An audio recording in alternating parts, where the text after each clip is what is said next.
Hey everybody, we are in the, I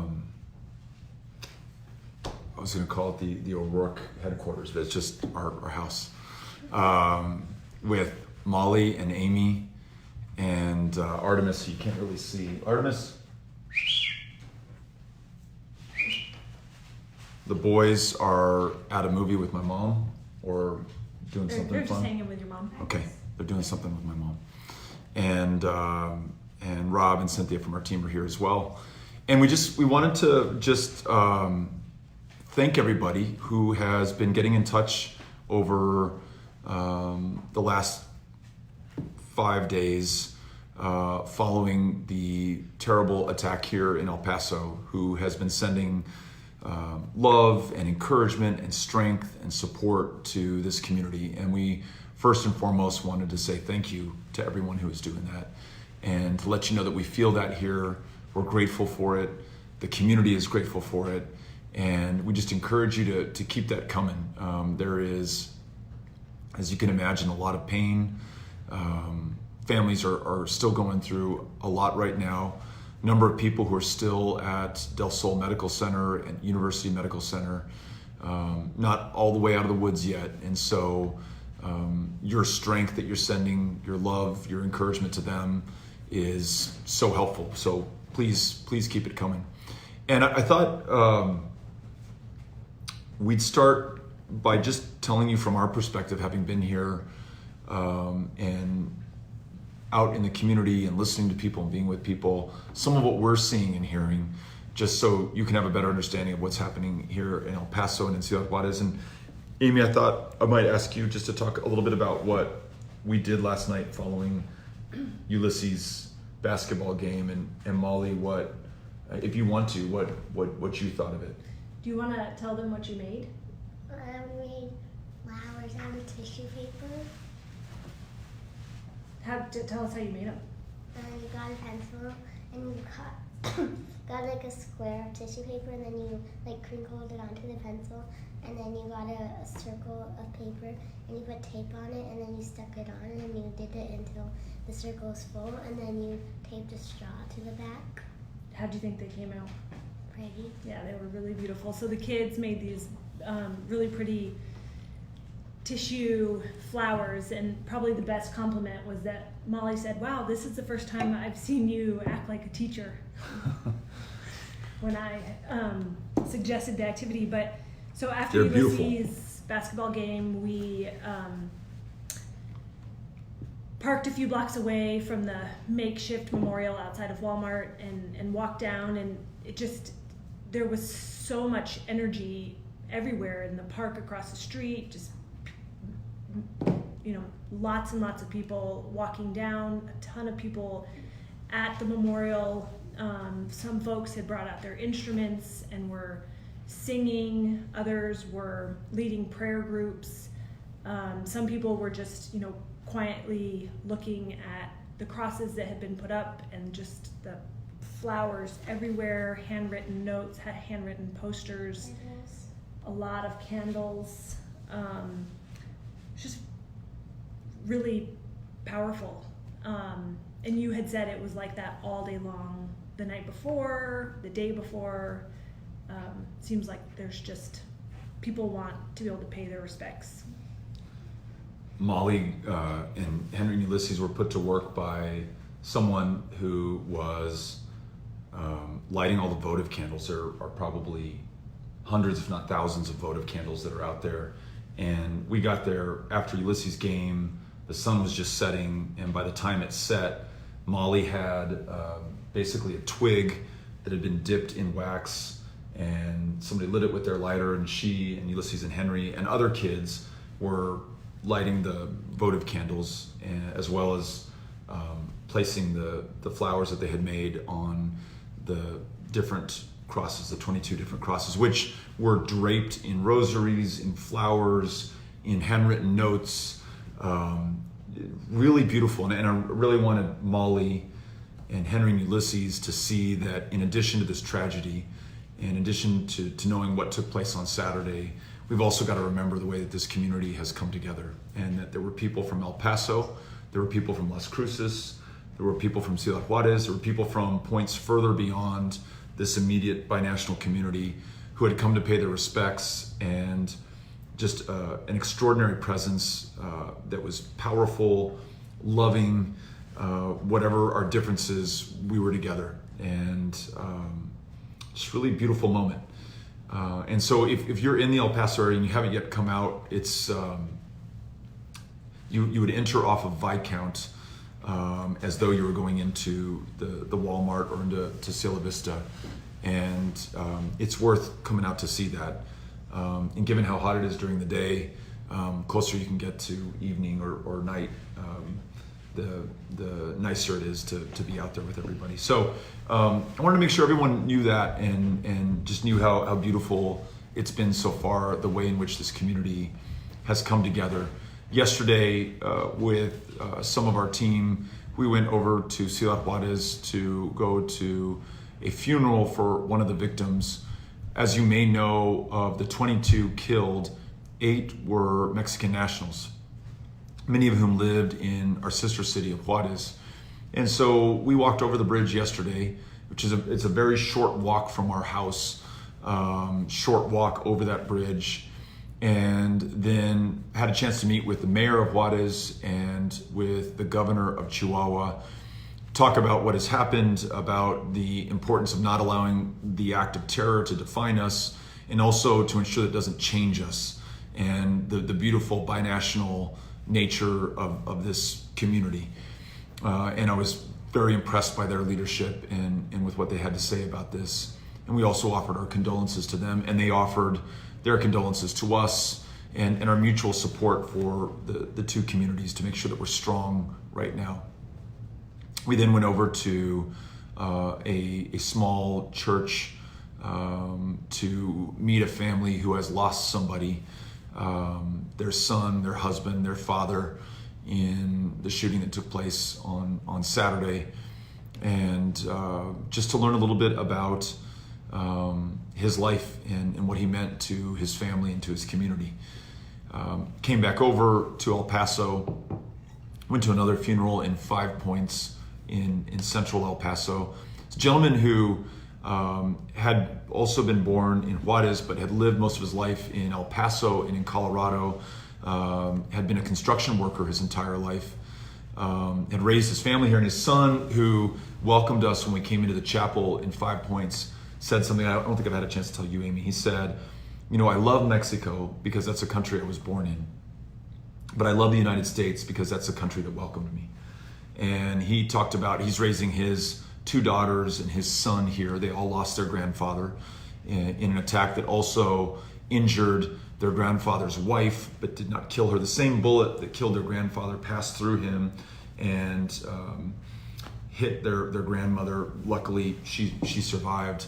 But 2 of them are studying medical sciences. Very likely they'll become doctors, caring for people in this community. Their son, a little bit younger, still in high school, but obviously contributing so much to the success and the beauty and the quality of this community, and by extension, this country. Later, we went to a funeral on the west side of a young man who was killed along with his wife. They were there at the Walmart together. They died together. Their families were there together at the funeral hall. And just, again, getting to hear stories about their lives.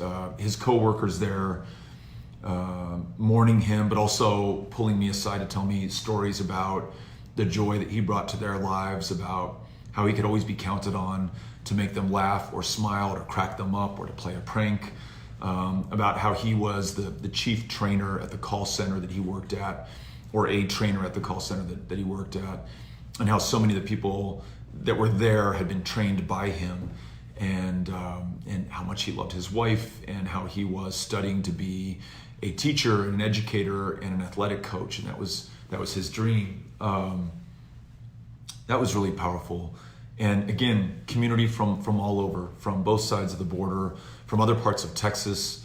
He was originally from the Rio Grande Valley, and so his family had come up from there. So I just want you to know how beautiful and strong this community is, the kindness that everyone is showing to one another, the fact that you cannot go anywhere right now without being greeted with a hug by friends, family, strangers alike, how people are speaking to one another in English and in Spanish, and just pulling each other closer and tighter, and very proudly ensuring that we're defined by the love that we show one another, and by the fact that though we were attacked because we are a community that's 85% más o menos Mexican American, and because we are connected with Ciudad Juarez, and because we are the place where so many Americans first set foot in America. Some have called Segundo Barrio in South El Paso the new Ellis Island, or we in El Paso might refer to Ellis Island as the former Segundo Barrio. But this is a proud immigrant and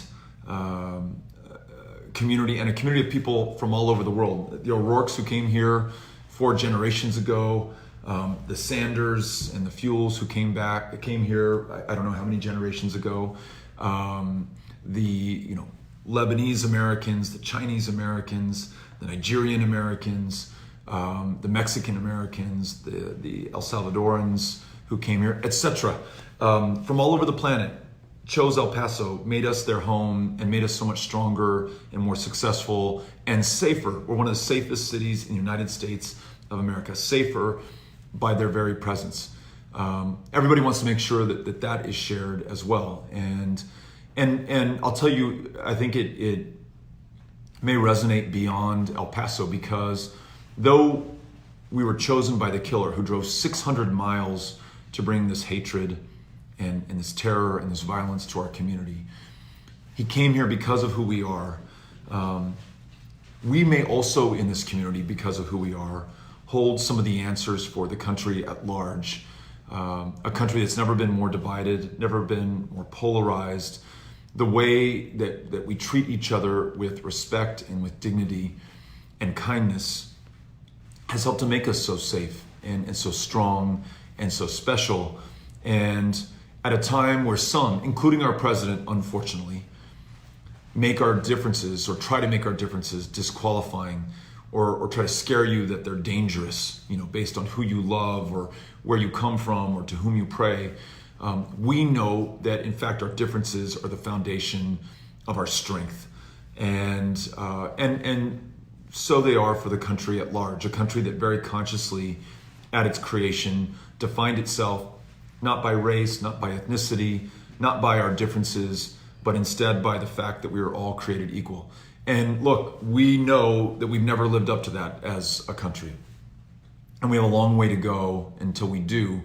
But I can think of few places that have more fully realized that than this community of El Paso. And so I just want to reflect that pride that we are hearing and feeling and seeing from everyone in this community. So, some other highlights, Amy, maybe you will want to talk about some of the vigils that we've been to, maybe that extraordinary memorial that we saw at El Dorado, some of the things that have impressed you along the way. Yeah.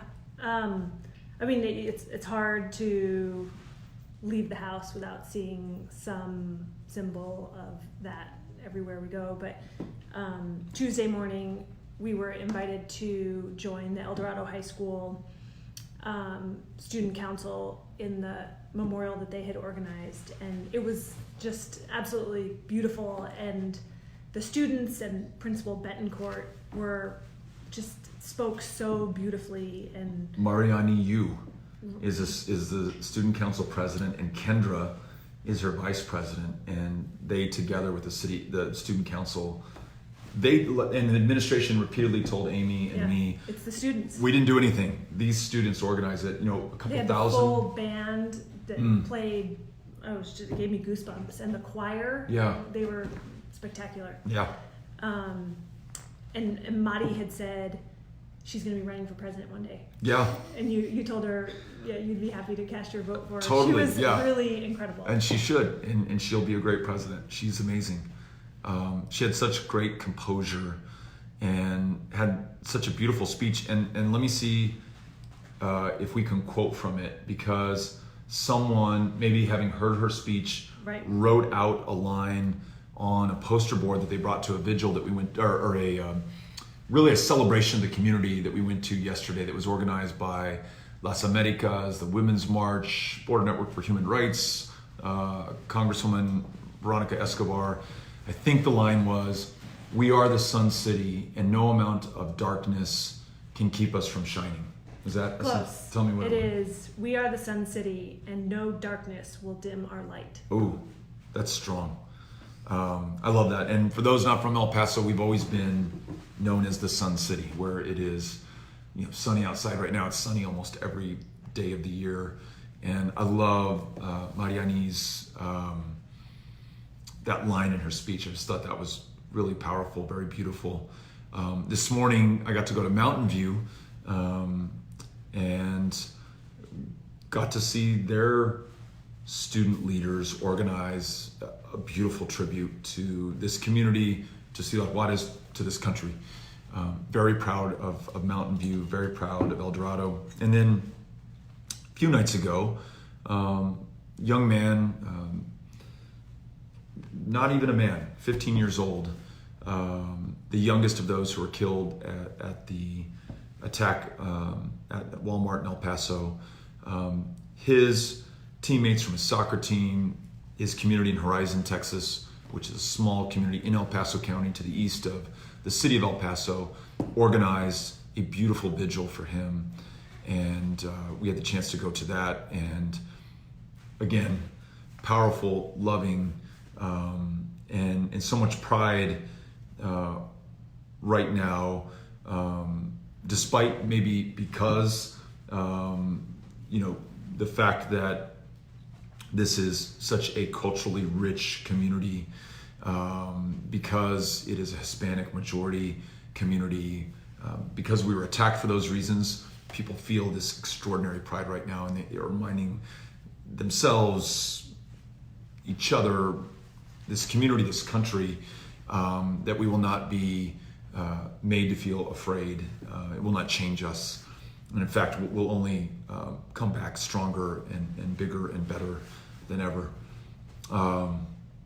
Yeah, there's a charity soccer game on Sunday night at the Socorro Athletic Facility to raise money for the U10 girls soccer team who had multiple people injured, and I know at least one coach that was killed. And so they're going to put on a game where either former professionals or current professional soccer players are going to play against each other and donate all the money to the soccer league, which is just beautiful. This is the Fusion, right? El Paso Right. Fusion. That's our new favorite soccer team in the world.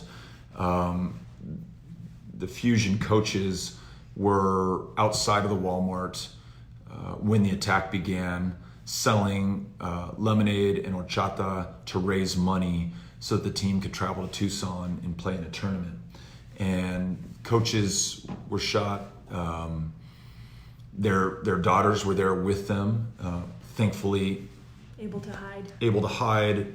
Make it to safety, and we're gonna later today be able to visit with one of the coaches and his family.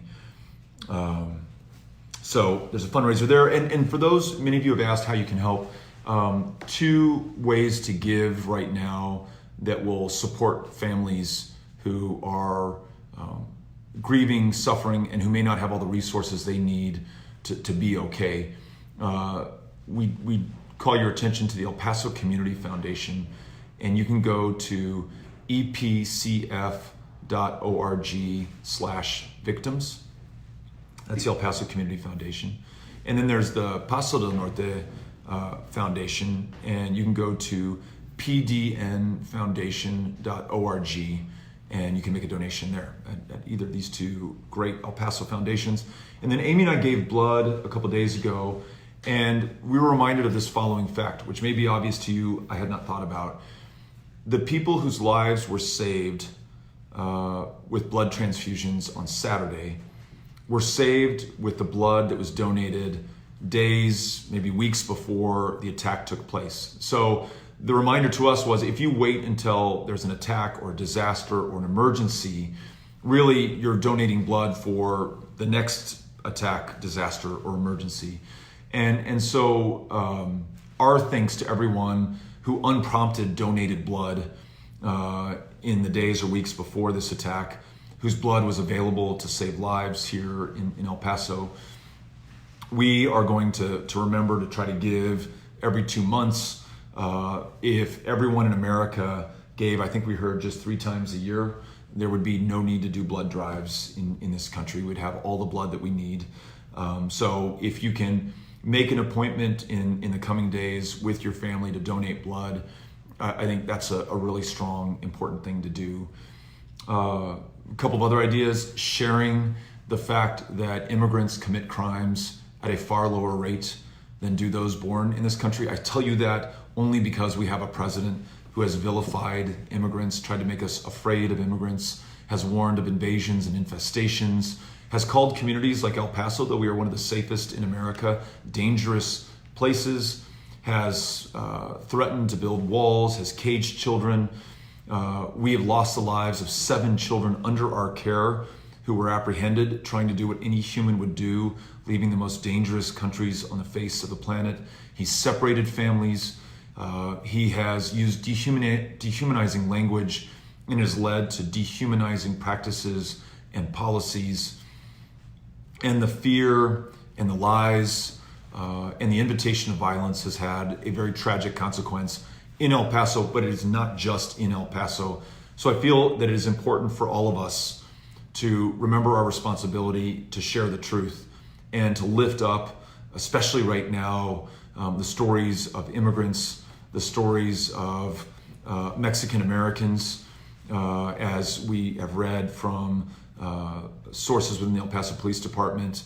The killer said he wanted to target quote unquote Mexicans, and warned in his manifesto of an Hispanic invasion, again, mirroring the words of President Trump. Really important for all of us, not just to speak against that, but to speak the truth and sharing the facts and the stories of how immigrants make us stronger as a country. Never been more important than it is at this moment. To the students who have been marching for our lives, to the moms who demand action, to organizations like Everytown, to folks from all walks of life who are insisting that Congress, and importantly now the Senate, pass sensible gun legislation. Keep it up. It looks like it is working. The House has passed universal background checks. From the headlines I've read this morning, the Senate is at least considering it seriously now. It is your pressure that has produced this progress.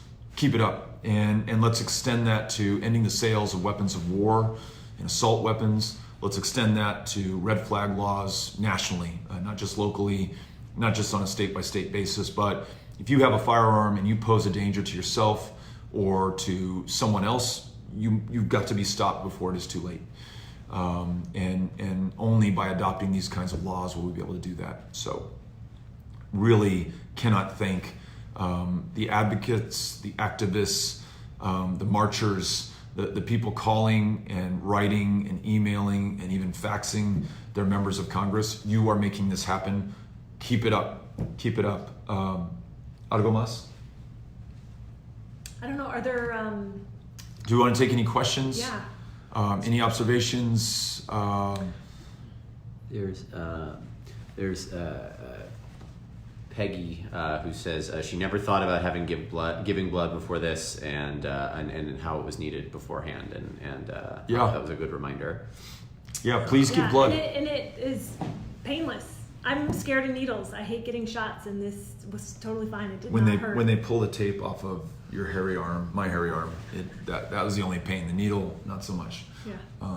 No, and really sweet, kind people. There was we greeted those who were waiting in line or had made an appointment to donate blood at the Pebble Hills Eastside Regional Command Center, and I was really struck. There was a gentleman, Jorge, I don't know if you remember meeting him, who told us his story. He's an immigrant, came to this country at a very young age, raising his children here. He's successful, his kids are successful, they're contributing to the community, and he's giving blood. We were stopped outside of Del Sol, one of the hospitals where survivors were taken afterwards, and a woman pulled me aside and she said, "I'm a doctor, I'm going in to help treat those who were shot, and I'm also an immigrant." I thought that was powerful. So again, these stories of our community and stories of immigrants and stories of who we are as Americans, really important to tell right now. So a lot of just folks from different states saying, love for El Paso from Oklahoma and Georgia and all this stuff. I don't know when you're going to go back on the campaign trail. Yeah, so we've been asked a couple times by folks when we're gonna get back on the campaign trail. We will at some point. We really want to be here right now for El Paso, for the families, and there are more funerals for us to go to. We're going to go back to one of the hospitals today to visit with a family who we've gotten to know, and one of their family members is doing better and is well enough for us to be able to come back and spend some time with him. And there's just a lot of healing right now, and so making sure that we're focused on El Paso, and then as the country looks to El Paso, making sure that America knows our story and understands that we will not be defined by an act of terror. We're going to be defined by all the good things and good people that we're seeing right now coming out. So sooner or later. Somebody wants to know how this has changed you and how your kids are doing. I'm going to let Amy. So Amy, does that newsletter go out to everyone on our list? That I'm not sure. That's a good question. So Amy, Parts of it. parts of it. Okay. So maybe we can send this out to everybody. But if you are a subscriber on our list, And this is the right to know. Yeah. No one written off. yeah. No, okay. Yeah. So anyhow, one way or another, we'll get this out publicly. That was all not the point. The point is, Amy wrote this really beautiful piece last night, and I got to read it as she was finishing it at late. 12:30. Later than you would have liked to stay on. Yeah, but it was really good, and it was the answer to your question. So I'll let you talk about it. I thought it was really good. I think what is probably hardest about this is that there are moments when they want to talk about it and they have a lot of questions, and I don't always have the right or a good answer for them because I don't know what the future is going to hold. I was talking about the memorial where we were last night, and one thing that really struck me was some of the conversations that we were having with our own kids at that memorial, but also some of the conversations that we were having with some of the other kids. Like there was this little girl who was maybe 5 years old, and she kind of tapped on your leg, and she said, when am I going to feel safe going to school again?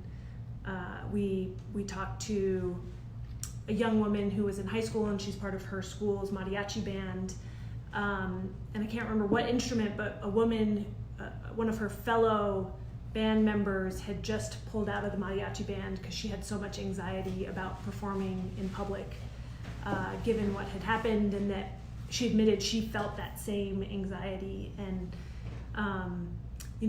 our daughter Molly saw that an ambulance, it had its lights on and it was sort of ready to receive people at the memorial last night, and she didn't believe me that it was there sort of just out of, if someone was dehydrated or too hot or, Yeah, kids get it, right? Like Molly said, why is an ambulance there? And Amy said, well, yeah, if somebody gets dehydrated, if they fall and scrape up, that the ambulance is there.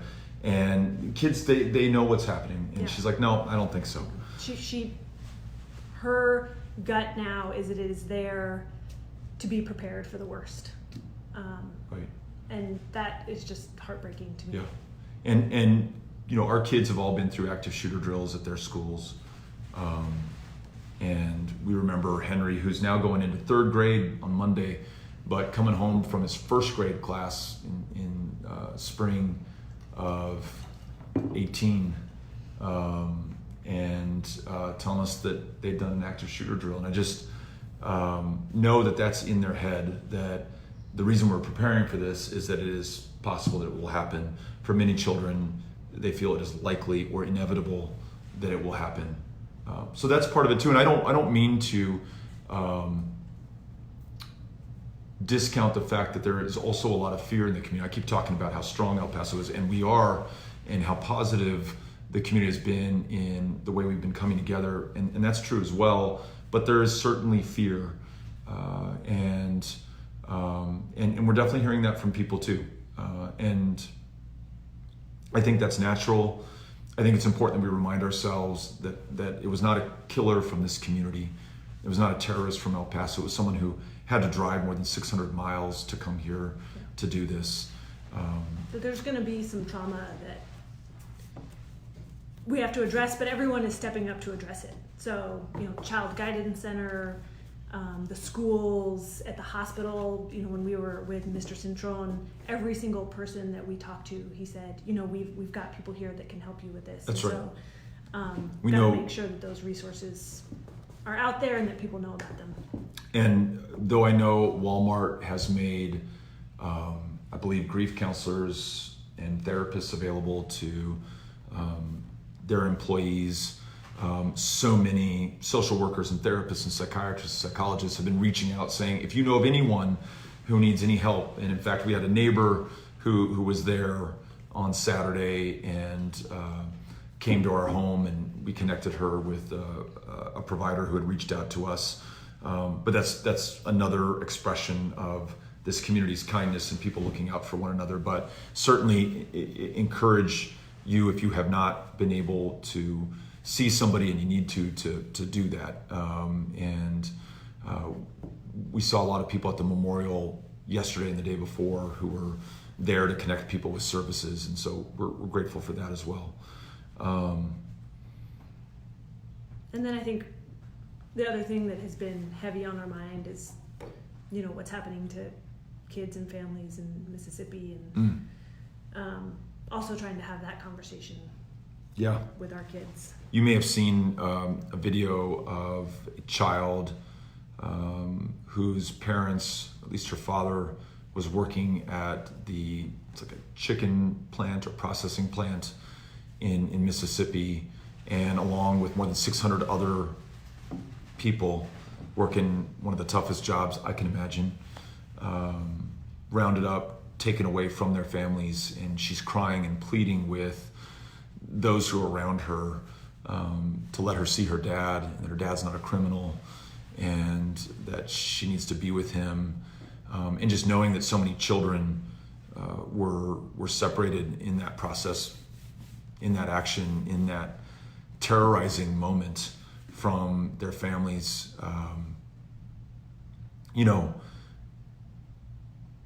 I don't know a better word than terror. It would be terrifying for our kids were it to happen to our family. It'd be terrifying for your kids were it to happen to yours. It's terrifying for those kids. And it is producing a trauma and a pain that I think is as close to torture as you can get in the United States and still be legal. I think it's really important that you mention that, because it's not unconnected to what we're seeing in El Paso. When immigrants are seen as the enemy, to the point that someone who's working a really tough job at very low pay, raising their families, posing no threat or risk to this country or their community, is rounded up in an internal enforcement operation like that one. It strikes terror in the heart of that community, but it also casts those who come to this country for the privilege of doing work that no one else in this country will do as the enemy, as less than. That kind of mentality, which extends to building a wall, caging kids, this Remain in Mexico policy that we're seeing here in El Paso and Juarez, it's producing so much pain, so much suffering, and yes, so much death. And so our hearts go out to that community, but as with everything that's happening in this country, more than your hearts, your prayers, your thoughts, it's also our action and our determination to change these policies so that these families can stay together, that we can legalize people who are in this country, who are contributing to this country's success, and so that there is a safe and lawful way in which you can join your family or work a job or go to school or be part of this country. And I know that is something so many people feel because you've told me that as we've traveled the country. So We may be at that departure time for the okay, hospital. we're gonna head out here soon. Reminder that you can go to the Paso Norte Foundation or the El Paso Community Foundation to make a financial contribution to the families of the victims, the families of the survivors, to help with their continuing care and needs. You can also donate blood wherever you live in the U.S. today. Y queremos decir a la comunidad de Ciudad Juárez que lo siento y estamos con ustedes en este momento, y que tenemos mucho orgullo en esta comunidad binacional, y vamos a compartir la historia de la comunidad con el mundo, con el resto del país de los Estados Unidos. And to the community of El Paso, so proud of you, so grateful for all the good that everyone is doing right now. Please keep it up and continue to tell our story to the rest of the world and to the rest of the country. Amy, ¿quiere decir algo? No, just thanks for being with us. Yeah. Thank you, everybody. And thanks for all the support from the rest of the country, for El Paso, for Juarez, for the families who've been affected. And looking forward to seeing you all out there before too long. Adios.